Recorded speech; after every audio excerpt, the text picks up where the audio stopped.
Caitlin Clark has been and will be the talk of the WNBA for a while. Hate it or love it, but there's no way around this. And unfortunately for Clark, the other players haven't responded too well to this, with most of them publicly hating on Caitlin even before she joined the league. And now, almost half a year later, they're still facing reality.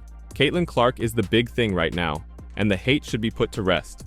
It even went so far that in a recent episode of his podcast, Nightcap, ESPN commentator Shannon Sharpe expressed his strong opinion about how other WNBA players treated Indiana Fever rookie Caitlin Clark.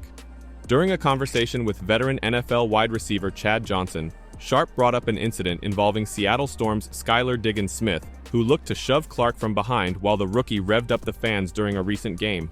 Sharpe did not spare words, implying that Diggins-Smith's actions were deliberate and symptomatic of a larger issue in the WNBA, where he feels certain players are jealous of Clark's early success. "Man, stop this foolishness," Sharpe stated. "Y'all see the woman speed up. Y'all see her? Caitlin Clark is getting the crowd going. Y'all see Skylar Diggins speed up to make contact with her. Stop this. Y'all mad cause that corn-fed Iowa girl busting y'all ass. Y'all said she's too weak. She can't do this. She leading the WNBA in assists. She cooking. Let her cook. Let her cook." Clark, a star in her debut season, ended Sunday's game against the Storm with 23 points, 9 assists, and 5 rebounds. Shannon Sharpe claims that other WNBA players are jealous of Caitlin Clark.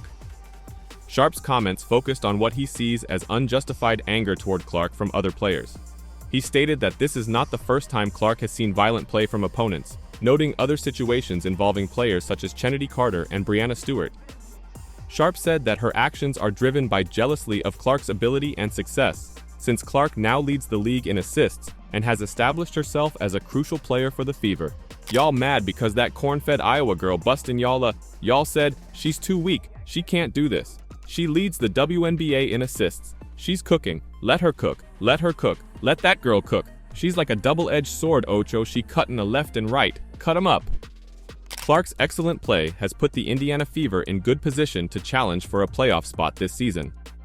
Over her last 6 games, Clark has averaged more over 20 points and 11.7 assists per game, shattering Ticha Penicheiro's WNBA rookie assist record, but her accomplishment was not without criticism.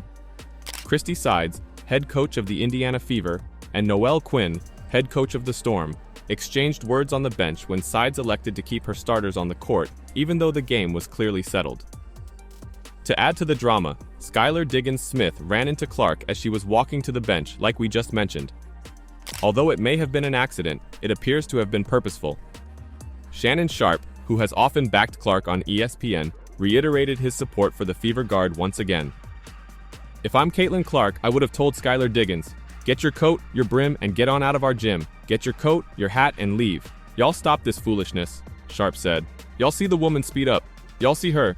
Caitlin Clark is getting the crowd going. Y'all see Skylar Diggins speed up to make contact with her. Stop this." Clark's playmaking talents have improved significantly during her first season, as have her scoring figures, and this is annoying opponents. Each passing game, Clark gets better and better, and it looks like the competition is getting afraid for what Clark will drop on their head. Caitlin Clark has been putting on a display while also guiding the Indiana Fever in recent games. Clark has scored at least 20 points in 5 of her previous 6 games, averaging 11.7 assists in that time. She now has 232 assists this season, topping Ticha Penicheiro's rookie record from 1998. And with this rate, she'll break the overall assist record in the WNBA as well. Clark is unquestionably only getting a little resistance from Angel Reese for the WNBA Rookie of the Year award, and it will come down to who has the stronger second half of the season. As of today, whomever claimed Clark was all hype going into the league was lying, and Shannon Sharpe is calling them out. "It ain't hype. Y'all keep talking about the great white hype, Ocho. Y'all said the same thing about Larry Bird. I remember, I'm old enough to remember," Sharpe said. "They said the same thing about Larry Bird. Ain't nothing hype. Ain't nothing hype about Luka Doncic. Ain't nothing hype about Nikola Jokic. I get it. We're not used to seeing this.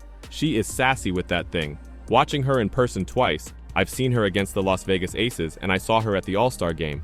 She is elite. She is the pinnacle at passing the basketball." Clark is good at what she does, and it has put her team in a position to make the playoffs at the conclusion of the season. And we weren't the only ones to catch up on this, as once again she was breaking record numbers. As Caitlin Clark's much-anticipated return to the WNBA following the Paris Olympics has sparked interest, seen by the high viewership figures for her recent games with the Indiana Fever. The Fever's August 16th game against the Phoenix Mercury, which aired on ION, received an average of 1.22 million people, making it the network's second most watched WNBA telecast ever.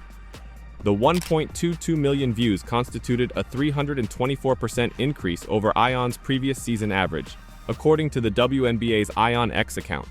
Clarke's return to the court following the Olympics has been nothing short of impressive, both in terms of her performance and the attention she continues to receive. On Sunday, the Fever faced off against the Seattle Storm in an ABC telecast. According to John Lewis of Sports Media Watch, the clash drew an average of 2.23 million viewers, the fifth largest WNBA audience since 2001.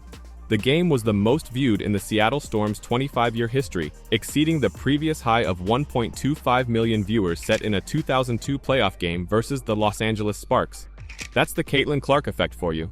The Fever's post-Olympic games were not only must-see television, but they also helped the WNBA set a viewing record this season. This season, 19 game windows and 20 telecasts have reached 1 million viewers, establishing a new league record. Notably, all but 2 of these popular games have included Clarke and the Fever. Clarke's effect on the court has been as impressive. The Fever won both of their games after the Olympic break, increasing their prospects of making the playoffs. Clarke's presence has undoubtedly contributed to the Fever's turnaround, making them one of the league's most talked-about teams. The game between the Fever and the Storm on ABC was the most watched sporting event of the weekend, with the exception of the Saints 49ers NFL preseason game on Fox. Clarke's comeback has not just drawn fans, her on-court performances have been as powerful.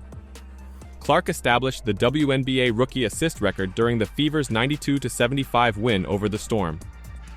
The intensity of the Fever's last 2 games, particularly their showdown with the Storm, has further increased to the spectacle. Clarke collected her 5th technical penalty of the season early in the 3rd quarter of the Storm game, with the Fever leading by a slim margin, after smacking the stanchion in fury after missing a 3-pointer. The technical foul, which she subsequently stated was caused by personal irritation more than any external element, appeared to redirect Clarke's energies. "I think the referee fired me up to continue to play a lot harder, so I want to thank him," Clarke said after the game. "That's the Caitlin Clarke we all know and love, right?" But Clarke's 5th technical foul of the season means she is just 2 away from receiving an automatic 1-game suspension from the WNBA. Following the Fever's 92-75 victory over the Storm, Indiana head coach Christy Sides stated that she planned to speak with Clarke about her situation with technical fouls. "Yeah, no, we're gonna have a conversation," Sides told reporters. "I don't need Caitlin to sit out a game. She's just a fiery competitor. I mean, I don't want to take that away from her." The Fever have only 12 games left on their schedule for the 2024 WNBA regular season.